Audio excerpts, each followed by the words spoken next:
We gonna lose every now and then. Oh man, we've been recording this whole time. Oh snap! Okay, good. So this is already good. All right, well man. Oh yeah, we got some B-roll, but all right, man. In fact, so let me get my audio rolling here. Testing. How we feeling? Well, we good. I caught that. All right, so I'm here with the amazing, the new face of Albany. My goodness. Mr. James Pratt. What's going on, bro? James Bernard Pratt Jr. He is in the building. Man, listen, dog. You're definitely becoming one of Albany's favorite sons, man. I appreciate it. You're out here doing beautiful work. You're so eloquent, and you're so. I love it. I love what you're doing. So, I want to talk about the doggone protest with Water, Gas, and Light. Sure. I want to talk about the saggy pants. Oh my God. And I want to talk about running for mayor again. Okay. We're gonna talk about this. All right, so we're gonna jump right into it. Protesting Water, Gas, and Light. Yes. Whose idea? Where did all this come from?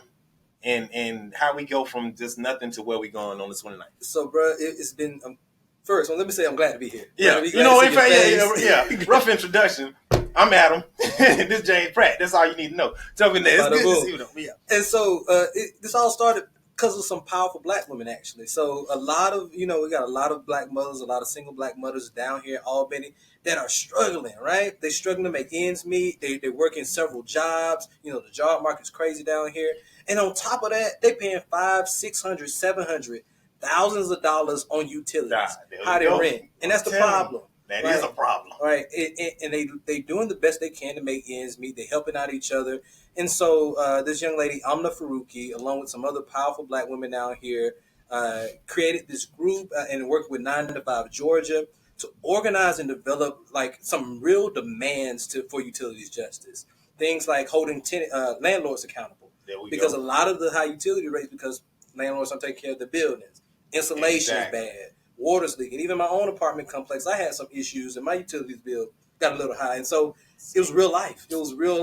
And I got tired of paying all that money. So whose fault is it? Let's just go ahead and point some fingers. Let's do it. Because doggone it, we know that there's systems at play. But systems are run by people. Come on. And if the system isn't working effectively, then we have ineffective people at the helm. So where does the buck stop? Like, all right, who determines the rates and all of that? I know you know that pretty well. And so there's a lot of ghosts in the machine, actually. Mm-hmm. So there's a lot of things that linger from the 70s. Like we signed a contract with MEAG, which is the Municipal Government Association. I don't know what it stands for, but it's basically a general governing body that provides power to the city. We buy our power from them, we use it and sell it to the customers, and then we return it back, and it goes through that whole process. And so somebody signed a contract way back when, thinking that power the way we had it back then, is going to stay that way. And so that's part of the issues. Another thing is a lot of the commissioners and city leaders now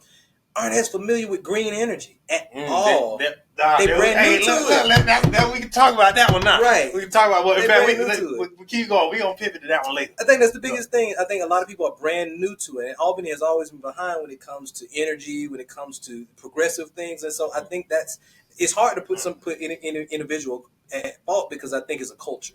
I think it's a culture, and we're tied to this contract. And we got a lot of cowardice in our city. And a lot of people are. Who's a coward? Who's a coward? We'll get there. Who's a punk? All right, let's go. I think the most important thing is that we got to be willing to think creatively and innovatively. A lot of people talk about change. We got to get beyond change. It's transformation that we got to get beyond the system. There we go. That's the kind of talk that's necessary, dog. Find a better way to fund the city's budget. Exactly. So this statement here. Okay.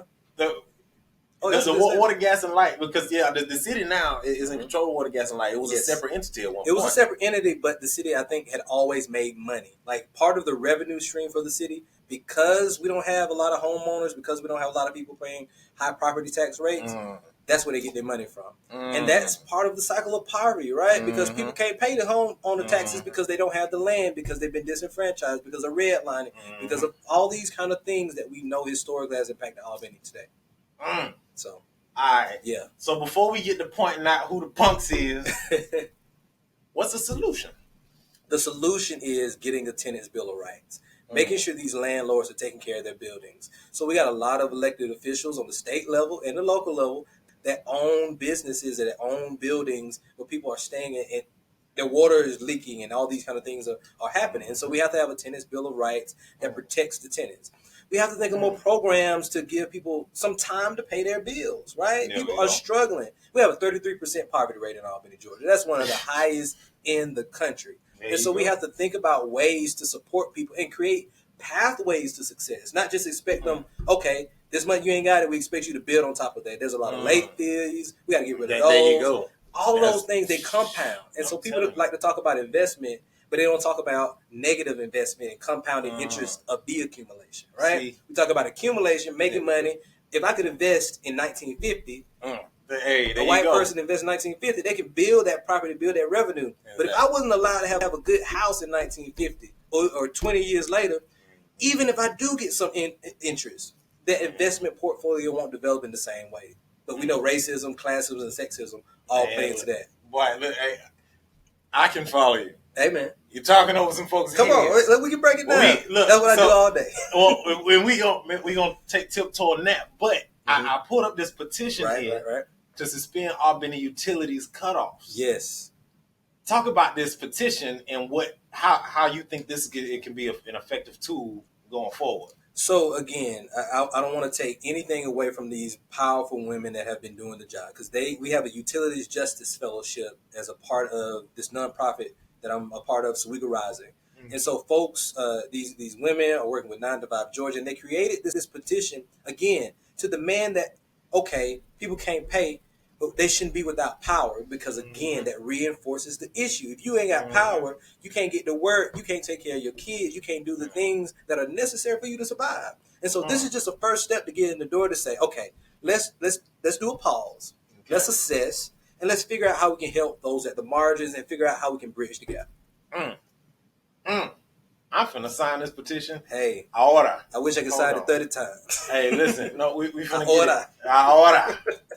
Right now. Para mi familia. Sí. Phone number, man. Hold on, let's get in here. So, real quick to email. What's my email? We trying to multitask, but it ain't gonna work. Bro. So we just here we are.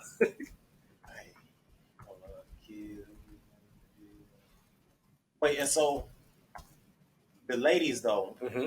What's the name of the organization? So it's a combination of our nonprofit, Sewega Rising, and 9 to 5 Georgia. And it's a Utilities Justice Fellowship.